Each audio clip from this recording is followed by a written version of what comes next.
is Bahmani Azlanfar, and this is Turnaround, a weekly program to bring to you certain perspective of the different. As usual, before I start to introduce ourselves, my colleague has his infectious laughter that become a brand for this program. And Chris, I want to focus on him to show. Anyhow, this program is just a friendly program to bring you different aspects of the different businesses, challenges they're facing every day, and probably we can become a help to your organization if you see such a need is there. Today's guest, Suzanne Sherkin, with us, who is a communicator, and I asked her to introduce herself fully and tell us about your background. I know that that laughter got you to the usual. It was just for you. I am immune, but it is an interesting thing because I keep hoping I can get him to break up, but he's very good. No. He's right on point. He's focused, and that is really one of the key things about good communication is focus. So I like that segue. So it just kind of moves right into what people want to hear. Are we talking about focus or communication today? Well, first we are talking about she introduced herself and tell about her background. Okay, but I can see that you really need to manage him because he just wants to jump in all the time, which is another point Only today, because I'm fully awake. Ineffective communication. Yes. Because when you don't listen and you keep interrupting people, nobody gets to make their point. So I'm really happy that you've just demonstrated a really key aspect of what good communication is. So thank you, John. This is a communication demonstration in action. So far, we've demonstrated 2 points of good communication: focus and not interrupting. So you've just done that. How about lack of focus? Is that in there anywhere? Well, lack of focus would be ineffective communication, and interrupting would be ineffective communication. So you've just demonstrated both of those. Well, you see, exactly. So thank you. I'm here to make you look good. Clearly, you're good at it. Here.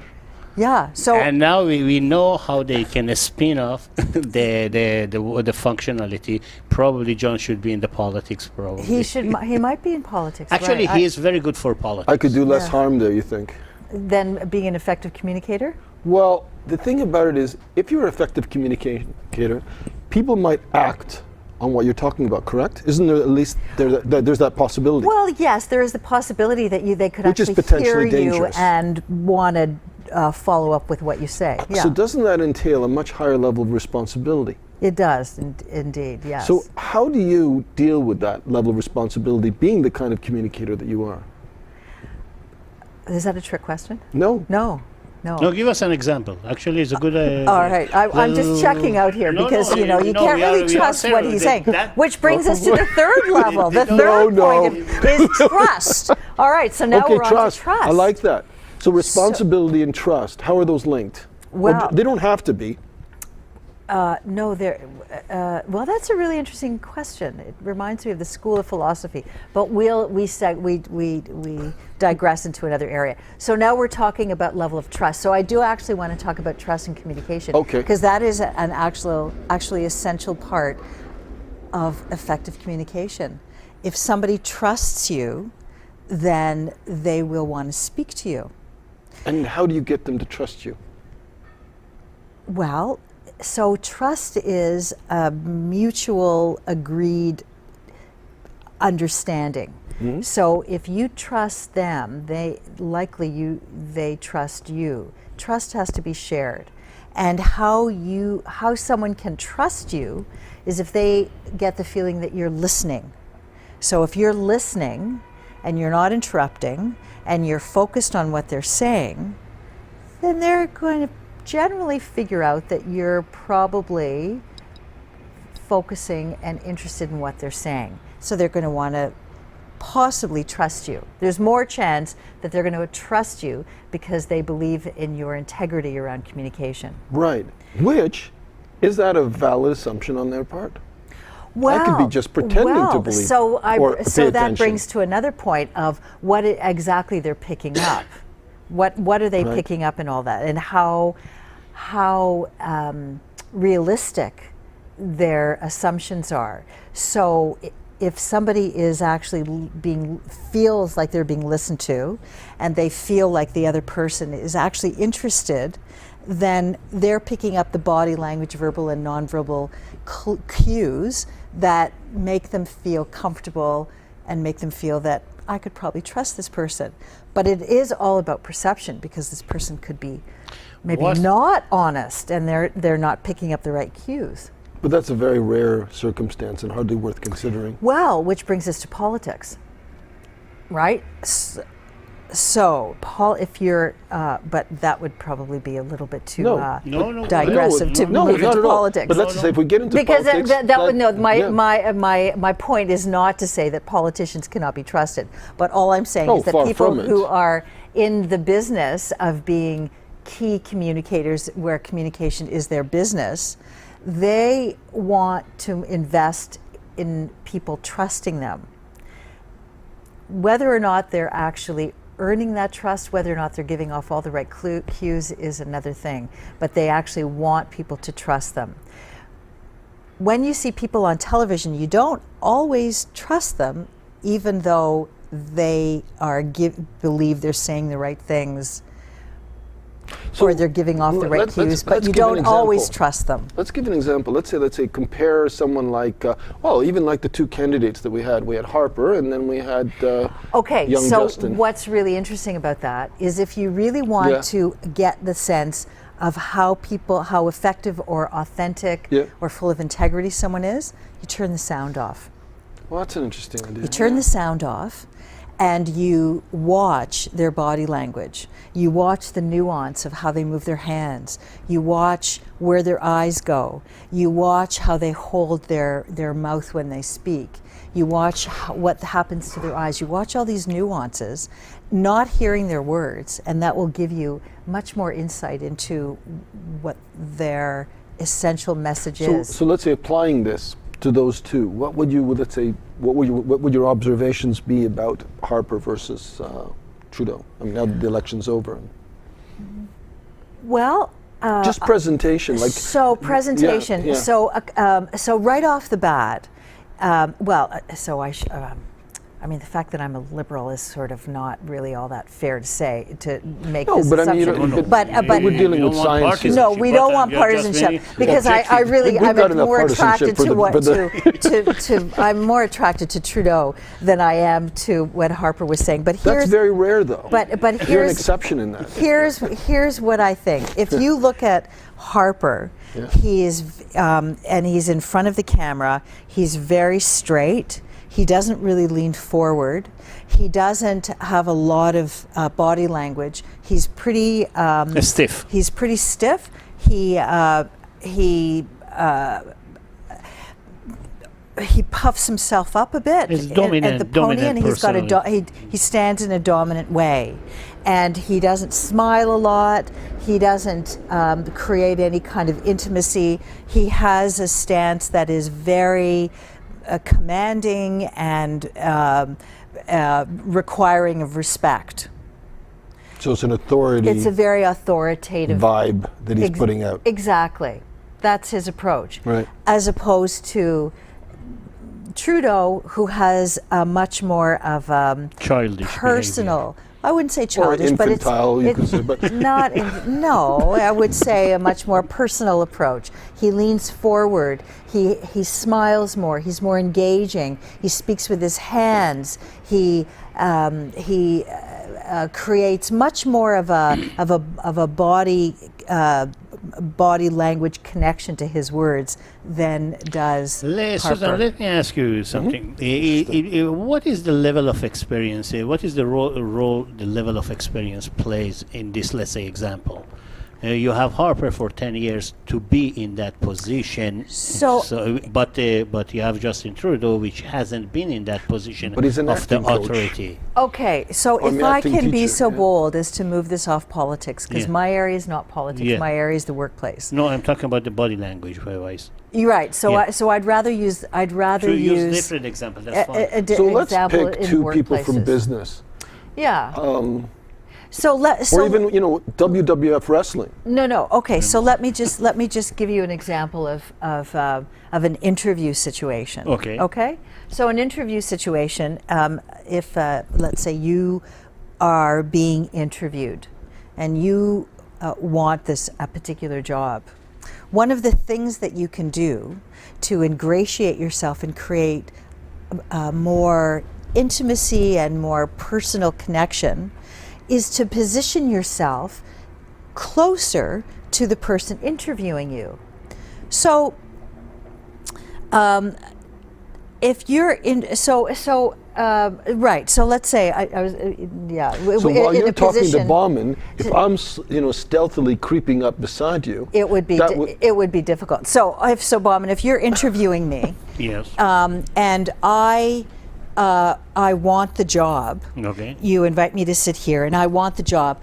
I'm going to be sitting in a way that, and I'm going to be positioning myself in a way that really looks directly at you. So I'm going to lean forward. I'm going to lean into you, which demonstrates that I'm really interested in what you have to say to me. And I'm going to look at you. I'm going to make a lot of eye contact. I'm going to allow lots of Connection. And there's going to be some listening time. I'm not going to interrupt you. I'm really going to look at you when you're speaking to me, and I'm going to be leaning forward so that you really get the feeling that not only am I listening, but I'm really, really engaged. And so you're going to be much more interested in asking me these questions because you can feel I'm really engaged. And as opposed to, if I didn't really like you or really want the job, I might just sit here. I might sit like this in a very formal way. I might cock my head differently so that it's sort of away, not towards you. I might be away. And if you're speaking to me, I might just be looking down as you're asking me the question and look at you periodically and not really look at you directly, so that not really inviting much engagement at all. Which bears the question: if you didn't want the job, why in the first place you are in that interview? Well, no, that's true, but not necessarily in an interview. It could be a business meeting. It could be any kind of business situation. Let's say I've decided we're in this meeting and I've decided I don't like you. I don't want to do business with you. I could let you know in all kinds of non-verbal ways that I'm not really interested in doing business with you. So it wouldn't have anything to do with what's coming out of my mouth. But the one thing, though, is exactly, these are all, I guess, impression management techniques, right? Well, communication communication techniques that create impressions, exactly. But it's also known as impression management. You're managing and perception.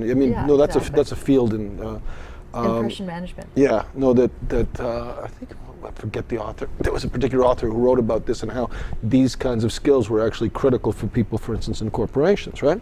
So, there's perception management, impression management, but let's just say that you're managing impression here, right? Because you're managing the impression that this person has of you. Now, the challenge of that is in it also that if you're focusing on that, isn't it difficult for most people to focus on that and being authentic? Like, is this necessarily authentic? It's authentic appearing, but is it authentic? Well, it's really interesting about being authentic. So when you're authentic, so what does that mean to be authentic? Being authentic means to be true to yourself, means to be clear about your intention, means to have some kind of honesty between your thought and your action. That's authentic.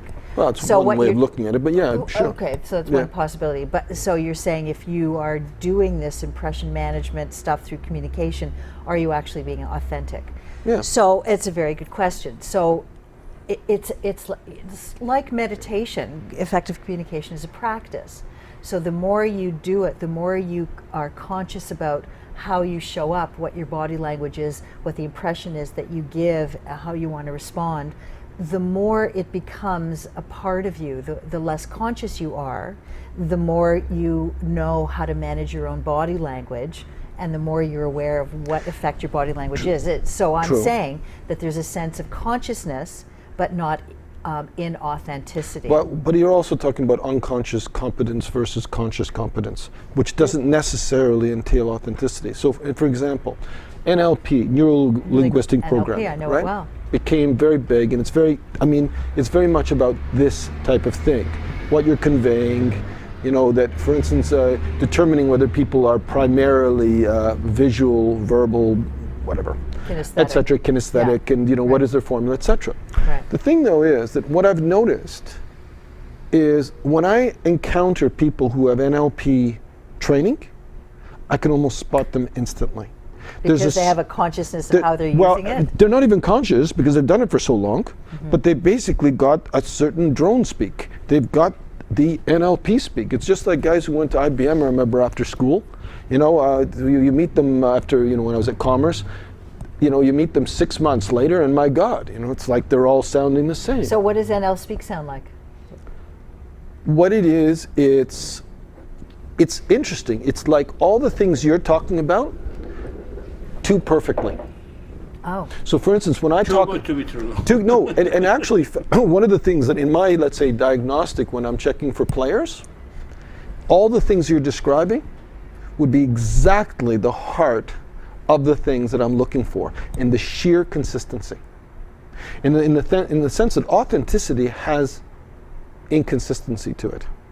Is that it's, as human beings, we're not always, consistent, right? Exactly. But the thing is, the moment we introduce a consciousness of our presentation, now we're actually somehow short-circuiting that, because now we're smoothing that out. I don't agree. Actually, I don't agree with that. That surprises me. So clever.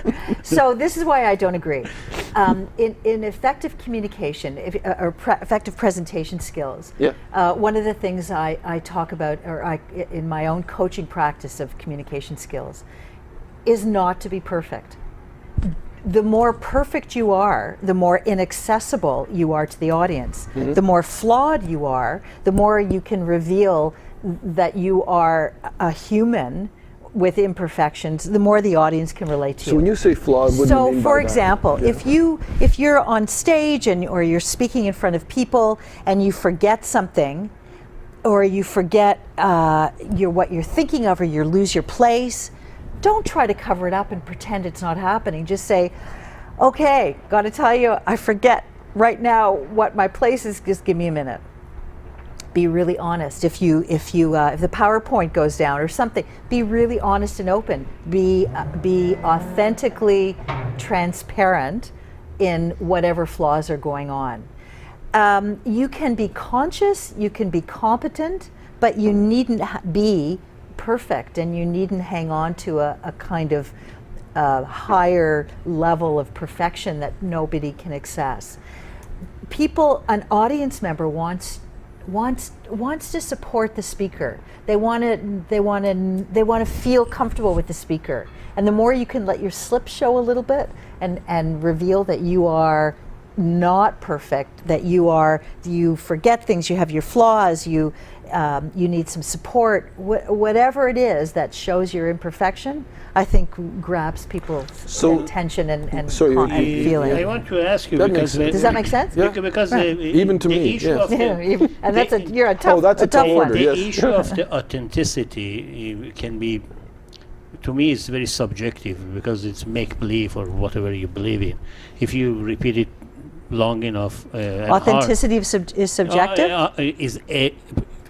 Because you describe it depends on what you believe and how you perceive. I can go and reinforce self-affirmation long enough and think that I am what I am, or tell a lie long enough to that lie become a reality for me, so it makes me very authentic. My question is regarding what you said. It's not about the authenticity. When you are dealing with the one-on-one communication, reading the minds is almost impossible. Reading minds. You can interpret the body language or the behavior or whatever the one says. But reading the actual minds is very difficult. Why would you want to read somebody's mind? No, it comes back to the authenticity. If let's say in that scenario that you said it is an interview and someone is genuinely tries to show that his or her interest to the job, right? But it comes back to the other side. If the other side plays along, and gives that impression that yes, I realize what you are communicating to me, and yes, I like you to hire you, and then I say I will call you, And then you don't. You don't. Right. It's kind of like You a date. yes, People, think they like a date, picked same up something. thing. Yeah, and they don't. Because Yeah. someone asked me, one of my guests last year asked, not this year, before election, asked me how you define politics. I said the moment one person become two. Wow, that's That interesting. is Yeah. the politics. Explain that. And maybe it's not the politics that you know, but the moment two people met each other, a politics starts. Now, what type of the politics it is, that is a different story. We have all sorts of things. So the politic of communication. Yes, communication. I mean, the interaction of the two people and beyond is a politics. But isn't there a distinction here? And my question before, Yeah, sorry. don't forget, Yeah. my question is, maybe you can help me. I confronted some people that they perceive, either in personal relation or in the business-wise, they perceive or they have a perception that what I might think or what I might do or what I might communicate, which is very bothersome to me, because some of them, they act upon their perception without verifying whether their perception is correct. That's a really, really good point. I think that's true of just about everybody. Yeah. Because we're not even fully conscious of our perception. We just perceive, act No, upon I'm it, talking but about. that happens I'm talking about the instantaneously. conscious perception. I'm talking about not. I'm talking about conscious. For instance, if I met you, I knew that you were going to laugh at the beginning of the show. That was. That was a habit. No, that was a habit. But that was That was a habit. expectation. But Right. But if I No, but thought, you also helped there. no, I understand that. By It is giving my me face. It is no, my no. face. No, but Actually, it's a nothing to do with your good face. point he's making. It actually has to So do this with is the really moment. interesting. Yes, So yes. you're talking about the difference between perception, Yes. expectation, and the reality of the situation. The reality of the situation Right. and how you, I mean, not the difference between them. I know the difference. How you manage or how you better diagnose that Right. before you be able to manage it. So those are all very complicated questions that each one of us continues to seek the answer to. How do we trust our own perceptions? How do we trust our own understanding of what's presented in front of us? Along these lines, I just want to give an example of someone I know. It was somebody who,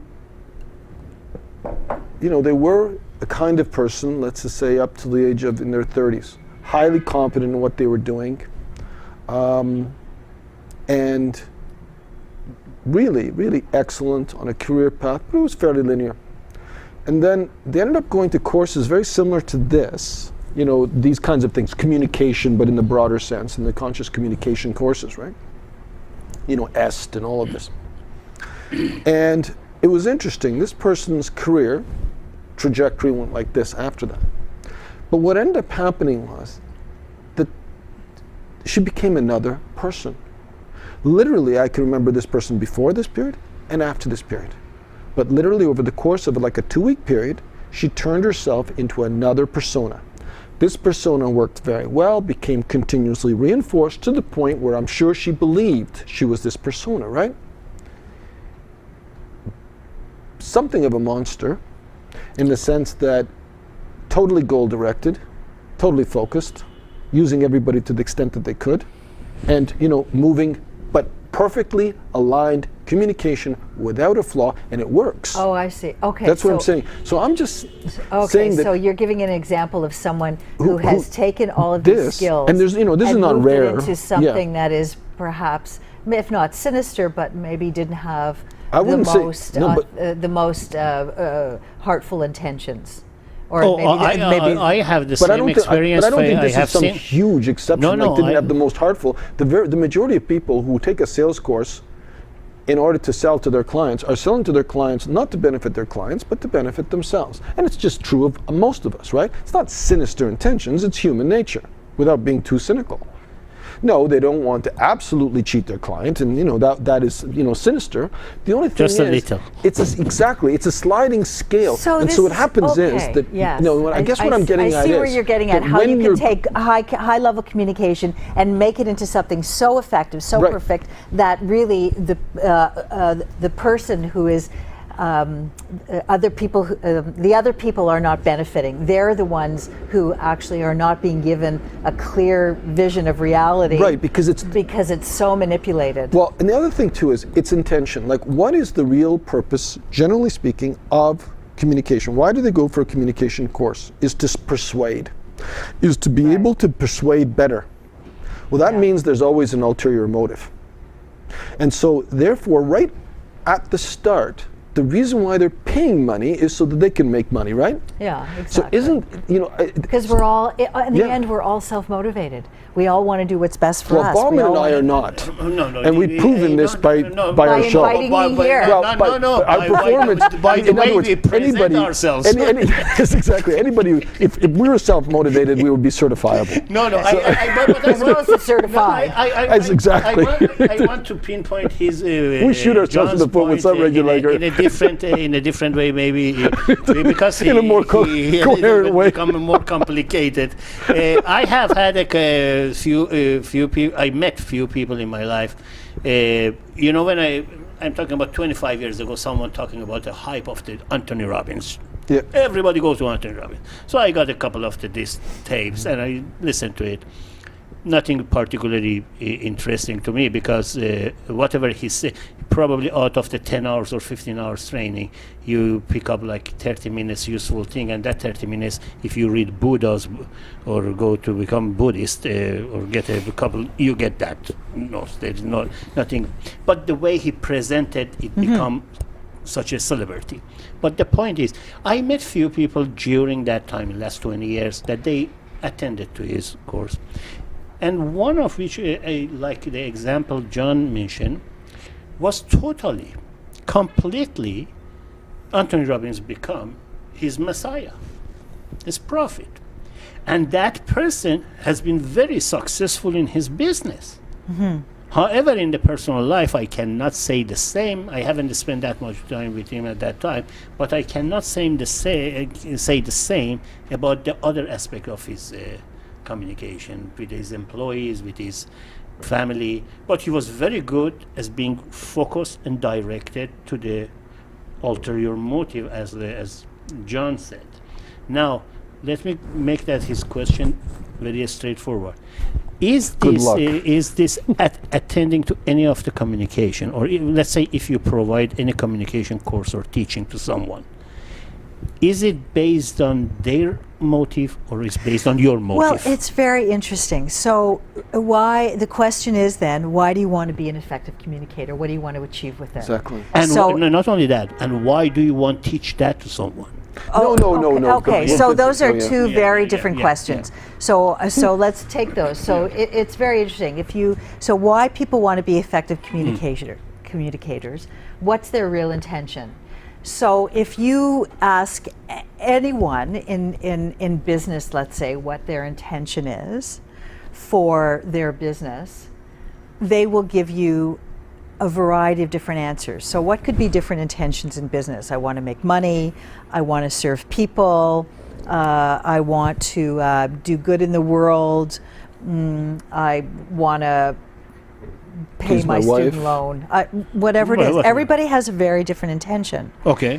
So if those people who want to make money and want to have a successful business financially are going to develop and embrace communication skills in a very different way, because their intention, as you say, will be to persuade, will be to get people to buy from them, to get people to do business with them. At any cost. Well, I don't know at any necessarily at any cost. I mean, here cost. comes integrity. Yeah, No, yeah. I wouldn't jump there. That's their drive, and how they manage it then depends on their personality, their perception, their history, etc. But so that's one way of using communication and one intention. If you talk with somebody who wants to learn communication, and they're in the business of providing service, they're maybe they're servers, or they have a service business, or they're providing a service to people. Their intention for communication is very different. It's not to persuade, it's to engage. And it's to get people more rapport, yeah. To engage them in understanding more information, not to persuade them, not to sell them. So they use communication skills for very different things. No, so true. Intention is really the key. True, it isn't persuasion question. in that sense, but still there's a benefit to it, because it's like, well, if they like me, they're going to come back to my store, kind of thing. So I'm going to sell more. Now, it's not. So in other words, tangentially, it's about selling, but not directly in terms of directly persuading them. Right. So in a store, for example, I may like your merchandise, but if I don't like you as a salesperson or a store owner, I ain't coming back. Yeah. No matter how much I love the jewelry or the shoes or whatever it is, I'm not going back into your store if I don't like my experience with you. So continuous interrupting would lead you towards or away from a I'm sale? Demonstrating in this moment? Exactly. Right. Would lead you towards or away from a sale? Well, it depends. It depends to the person who is there, actually. That is my point. That is my point from my previous question. Now, let me ask you this communication. I wanted to interrupt you, but I won't. No, I just want because you said about you used the example of the stores and the business, and that's maybe it's different. How about the personal thing? If someone takes the communication or course or training to, let's say, elevate the level of his or her engagement with his or her family or his partner or her partner, right? Doesn't make him or her a little bit disingenuous when he or she applies that? No, I would say conscious to it. So it's a really, really good question. And so I'll give you an example of how conscious communication can actually really benefit a situation. And I'll just tell you something that happened in my own life, in my own family yesterday. So this is a true story. This happened That means the with other ones were not? It's yet another true story. So We are here to just make sure. So I've example. got two kids, and so my daughter is 29. She's going to be 30 next month. She was having a moment. She was going through a few problems that she wanted to talk to me about, and she came over for dinner, and she just really unleashed all of these things that were bothering her on a personal level, on a professional level, with her job, a gamut of stuff. And while she was talking to me, she was being really so distressed by what was going on. The voice in my head, as I was listening, was saying, saying to me, you should say something to her. You should fix this. You should help her through this. You should be wise. You should be smart. To yourself. I'm saying this to myself. I'm sitting and I'm quietly listening, and I'm not saying anything, and I'm engaged in her with my body language, but I'm not saying anything. But the voice in my head is having a field day with this self-deprecation of me not saying anything wise or smart or helpful. So then there's a pause. And at that pause, I still don't jump in, because I recognize that this is a pause where she's actually beginning to think. So suddenly I'm like recognizing that actually my being silent is having some benefit. And so again, this is where the conscious her to vent out. So this is where the consciousness comes in. I don't jump in like many people I know who would jump in and give solution. I didn't jump in, and I just allowed her to just breathe. And in that moment, I could feel her shifting, because she vented. She was allowed to hear herself. She knew that it was a safe environment to speak. And then she just kind of did a bit of an about face, and she began to talk about her own solutions. And she began to say, you know what, I could actually think about this differently. And she came up with her own solutions. Again, I continued to be quiet, But the voice in my head wasn't self-deprecating it anymore. It was now saying, you know what, you're doing a good job, just be quiet, just let her be. And at the end of that, we then moved together into another thought, into another resolution, and came towards conclusions together. After that, when the evening was said and done, she turned to me and she said, "Mummy, that was, thank you for letting me speak. Thank you for not interrupting. Thank you for just giving me the space to talk so I could work it out myself." And so that's that. And so I'll just to draw that conclusion, that comes from consciousness of communication, because some people who are not as conscious about how to be in relationship in the moment will jump in and want to solve. That happens a lot in the workplace. It happens a lot when there's any issues. People want to solve someone's problems. They want to stop them from feeling so that they could make it all better or solve the issue. But that's not the way It's very interesting. It's a good Let me ask example. you, Yeah. that is one of the probably my shortcomings over my whole life. Whenever someone, especially from the female aspects, when no matter Female aspect, no, I mean when I communicate with as females, opposed to a woman. Female in a sense of woman. Okay, it could be a young girl, it could be older. Or a very older, feminine man, for instance, female aspect. Especially when I am, regardless of how close I know them, how well I know them, or I just am acquainted with them. When they start to talk about it, let's say, I had this thing happened to me, and immediately I said, okay, that was easy. You could do this, or you can do this. right. But they don't want you to solve their problem. that- they just want to tell you about it. That is my point. They just want to tell you about it. I am being very genuine, and I am very authentic about my approach. Right, but Now- it's not a helpful approach. Okay, that is That's a different matter. That is the whole That's a point. different matter, Yes, right? that is the whole point I am trying to get in that. Right.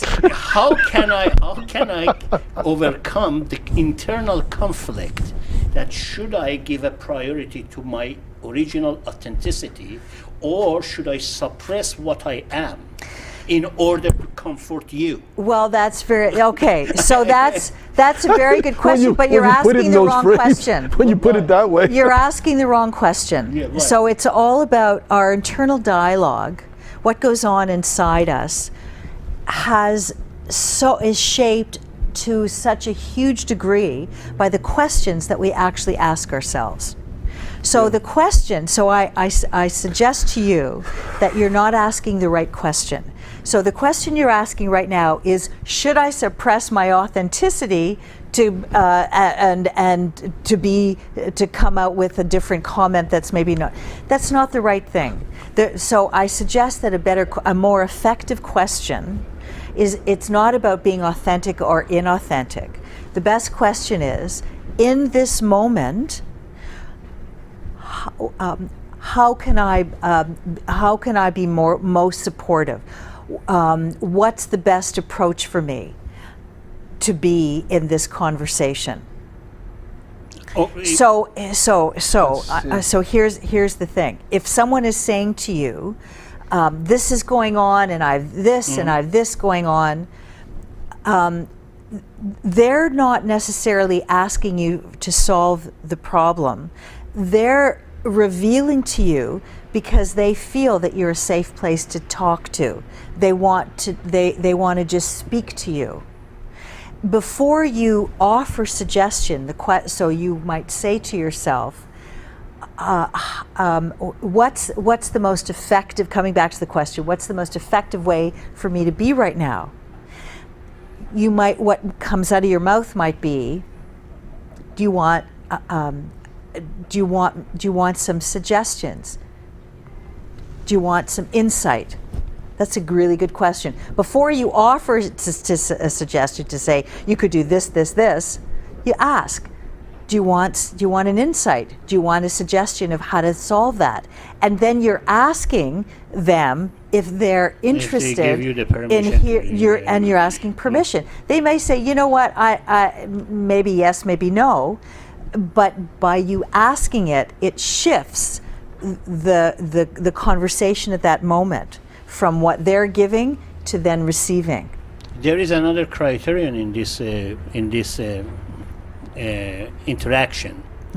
The level of the intimacy you have. For instance, you were talking to your daughter, so there is certain amount of the emotional attachment is between you and him.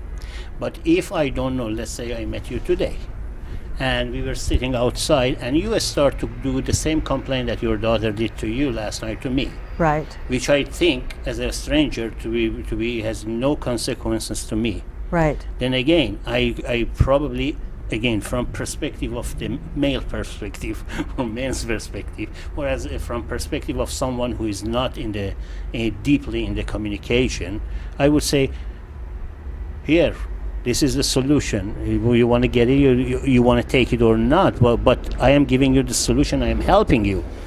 But what is the incentive for me to listen to all of the complaint again for someone who is not that close to me?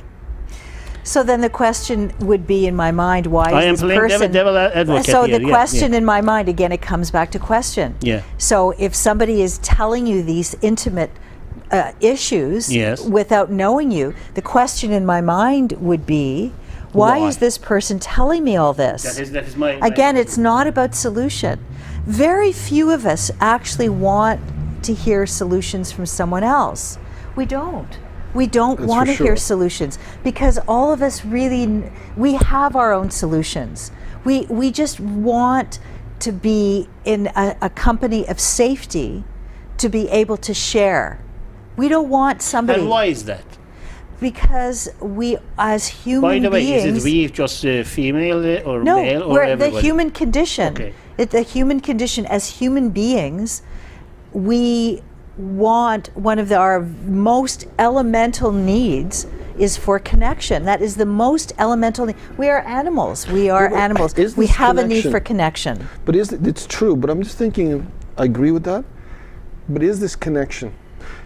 I'm just thinking, I think it's the opposite of connection. When somebody is going on about themselves, which, I would say Happens Toronto. often. Oh yeah, I mean Toronto is probably self-referencing capital of the world. I can imagine. I mean it's basically you could go up to any stranger, and if you're willing to listen to them, they will unload about themselves because it's like they're in heaven.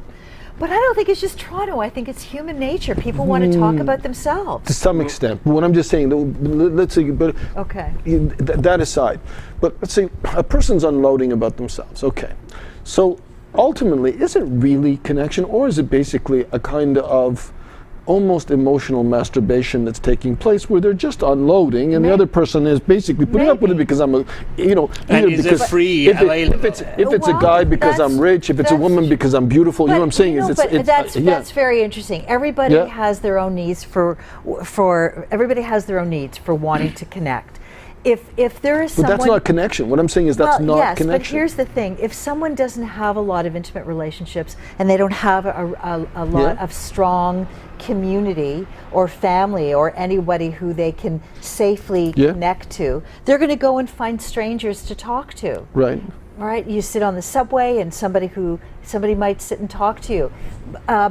In this culture, we tend to question that. We tend to be suspicious of people who share just at random. But if you go to another country, if you go to a Latin American country, for example, or even to New York, people tend to just share a lot more easily. Okay, but how does that relate back to the?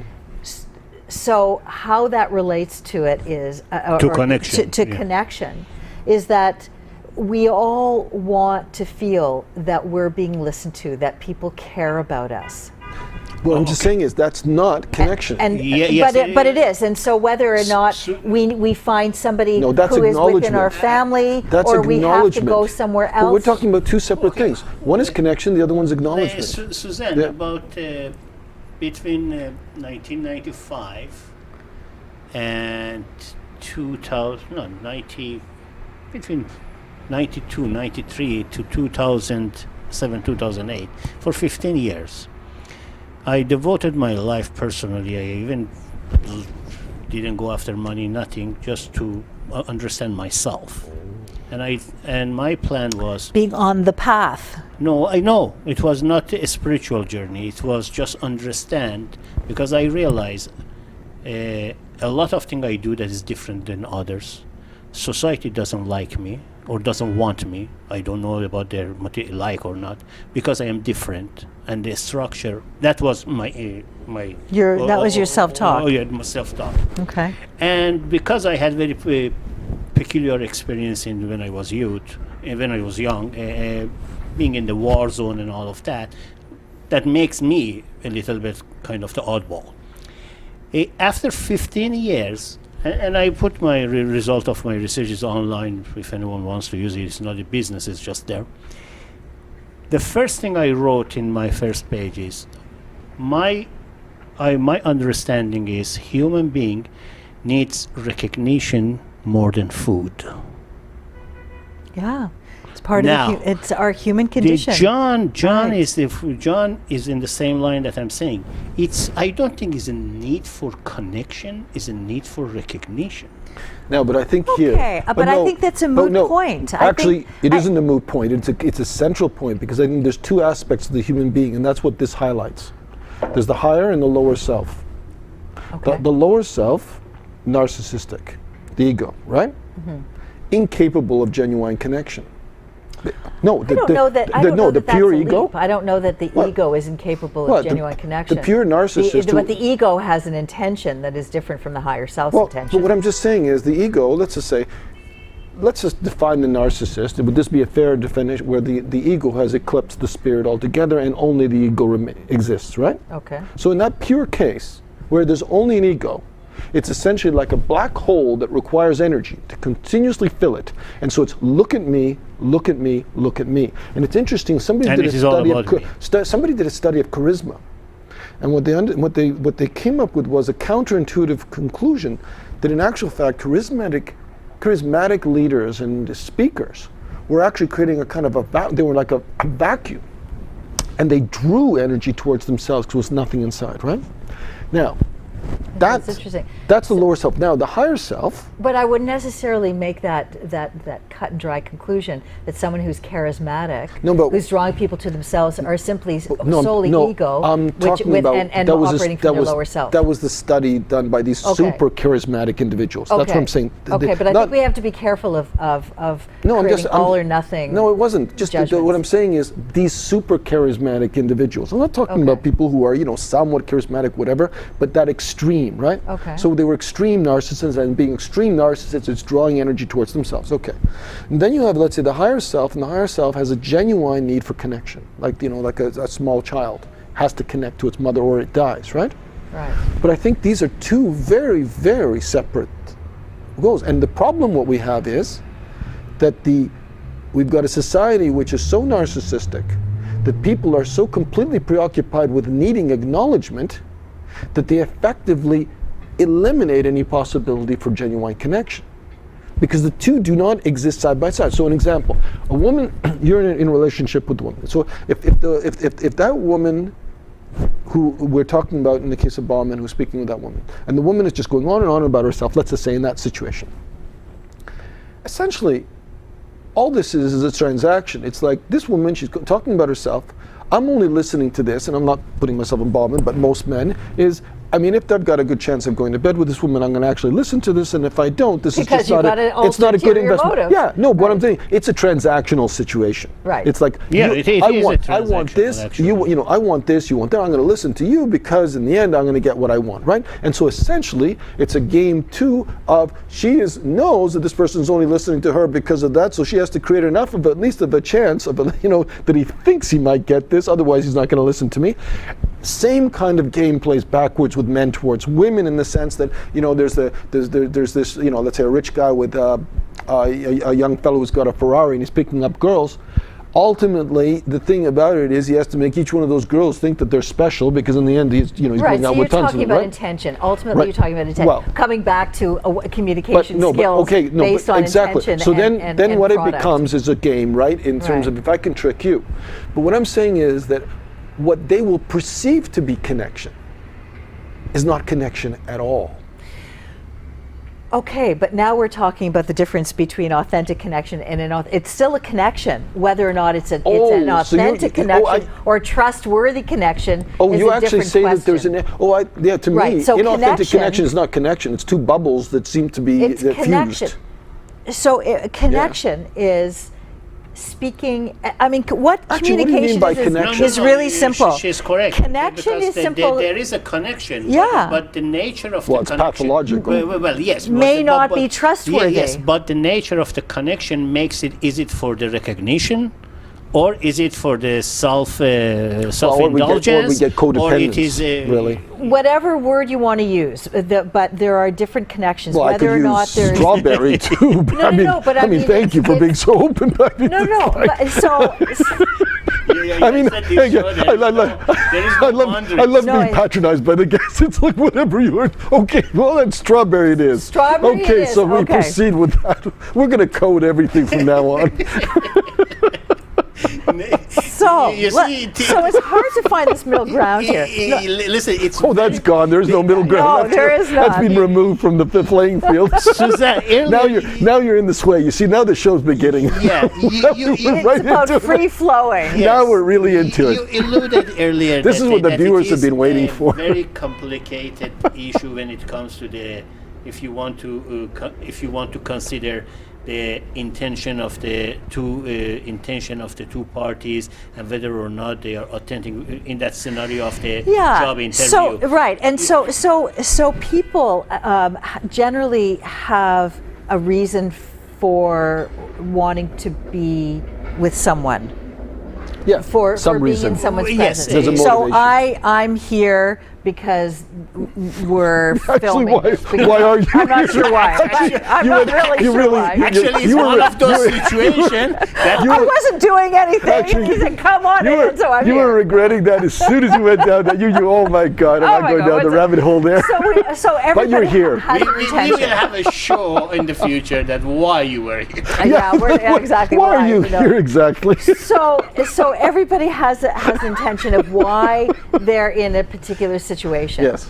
And so the more conscious you are about what your intentions are, the more you can manage your communication, or the more your communications will reveal what your intentions are. Which is But getting back to this NLP person, you can get to a place where you are so consciously manipulative about your intention that you no longer appear trustworthy and authentic because your intention is so But driven. this was the opposite. But this was the opposite.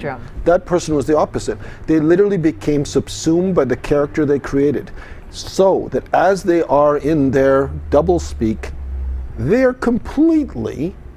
If they could pass a lie detector about their authenticity. Okay, so what are we talking about here? I'm sort of losing the Well, thread we're of what talking about where is the word authenticity, conscious authenticity, is it authenticity at all? It's not spontaneous. But it's spontaneous. But I think it comes from intention. It comes. It all So if you're comes trying back to be authentic, intention. that's at least a good thing. If you have a clear intention of what you want to achieve. Right. Well, we all Then- come up with start with an intention. True. Well, no, yes, but how conscious it is really the question. Yeah.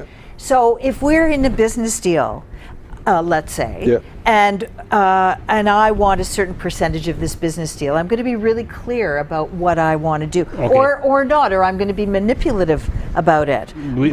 So depending on how effective or persuasive I can be, I'm going to get intention. what I. One's a what and one's a how, right? So the what is the intention. The how is the technique I'm going to use. Right, exactly. That's so well said. Because the clearer your what is, You got 1 point. the clearer your what is, I'm wondering the more conscious where I you heard can it. be about the how. And so the Just the what? clarity. Sorry. Let's go back to that one statement. Sorry. So the clearer your what is. I was basking in my acknowledgement. in my own I got way. distracted. So the clearer your what is, Yes. the more conscious and skillful you can be at the how. Well, you need the what before the how, absolutely. Otherwise, without a Exactly. what, you've got no But then how. the skillfulness comes in the how.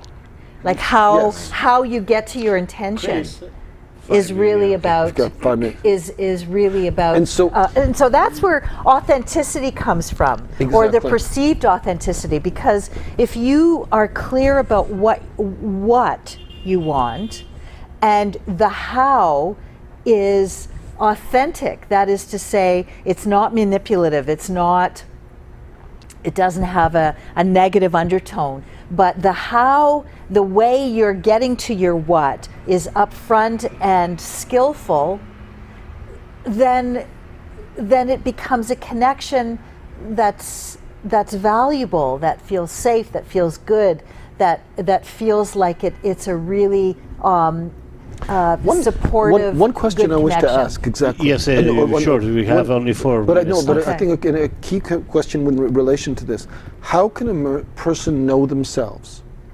whether their intention, whether they're actually being truthful in their how, or they're not being? How can people know that they're not being manipulative? Is the real question. It's a tough one. How can you really know? Wow, that's really interesting. So here's a line that I really love, and that is to say, we judge ourselves by our intention, and others judge us by our behavior. Okay. So the clearer your intention, the more you can trust your words and your behavior. So if you've got a good intention, and it's clear, and I guess it's upstanding. I guess it's an intention of value. We're not talking about sinister intentions. We're talking about achieving positive Why are you things. pointing towards Bob? Whenever I say sinister, I don't Because I project that kind of see. There you go. personality. That was an unconscious. As long as we're not rascals like We are Bob. getting to the... I guess I could have looked at the Chris the technician, right, and said it. I mean, I'm not saying that you're No, off. but I'm just saying, actually how that's a- could you know after what? But you know that's a really interesting thing, because you Listen. suddenly noticed that. Listen. You No, must we know that noticed I know that. something about him that you Clearly, don't know. I'm telling you, He's coming you're across. good. You're really good. Or not, we notice a lot of things, but we don't always bring it up. No, but and it comes some across of as us are very polite subtle enough to not body do that. language that Exactly. only the most skillful can pick Oh up. no! I Actually, mean, not at all. We It are was getting just close to the I end was of the marveling program. We at. have only Yes. All right. a minute. Well, I mean, actually, yes. So I should do a plug for myself. No. I will, No, you've I been will doing ask that you all to this do time. that. Let's talk about us okay. for a change. All right, then we can do a plug for you then. I Too think, late. Well, all right, think this is too late. Should we do a plug for him? All right. Regarding the Good. line that you said about people judging you with your behavior, I think it was Children. Dostoevsky once. I am not sure if I'm... Or a friend calling- of his. Or friend of his, or cousin of his. But it says, as soon as you go to a place, people judge you by your dress. When you leave, they judge you by your words. So that makes a lot of sense, because the perception of people is when they see you, you have When your they fair see, yes. Okay, So one- first impressions One are really question: important. how does that apply to a Absolutely. nudist colony? No, I'm it's- sorry? Yes, yeah, a whole different level of perception. But first impressions. That is another show for Yes, transparency. another for transparency, exactly. Yes. Touche. It's a transparency camp. It is Well a camera for the please let people how they can reach you if they Yeah. need your service. So and then if you'd like more information, insight on communication, Suzanne Sherkin, highborncommunications.com. HIGHBORN communications.com, and we can talk about how to speak so others will listen, and how to listen so others will speak. not like unlike us. Not like this. Wonderful, fun time. Whatever you do, don't. Okay, John, do you have anything for? No.